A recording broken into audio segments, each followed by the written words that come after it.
I was a motor mech, which is basically for small engines, like could go on the landing boats like that.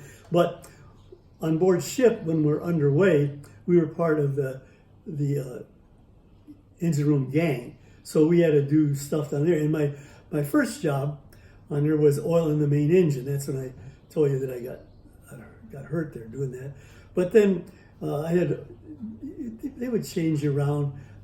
I fired boilers for a while, and then they had this evaporator room where they made fresh water, and I guess it was a touchy job. Anyway, they kept going through guys to get them to be able to run this thing. There were only 4 guys that did this, and they were the one guy, he couldn't make fresh water; he kept making salt water. So anyway, they said, "Do I want to try it?" So they asked me to try it, and they went through make a long story short, I was successful at running the evaporator. And so then that was the job I had when I actually was able to get off the ship to come back for pilot's training. I had the midnight watch, so I was off there, and early in the morning they post stuff on a bulletin board of the ship. My buddy come down and woke me up, and he says, "Mason, you got your ticket back to the States." And then he had read this on there, and he must have thought that I would be one of the guys that could qualify for that. This was just one of my friends on board the ship. And make a long story short, then I read the announcement, and so I went up to the I think it was probably the executive officer of the ship, and told him I would like to apply for that. They were looking for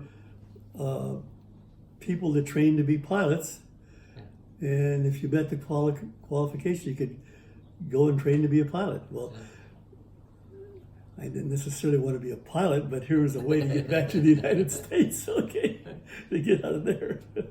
But I think I would have probably gone through. I mean, I did okay, and the training that, of course, was all preliminary stuff. Was just it worked out good for me because the schooling that I had there.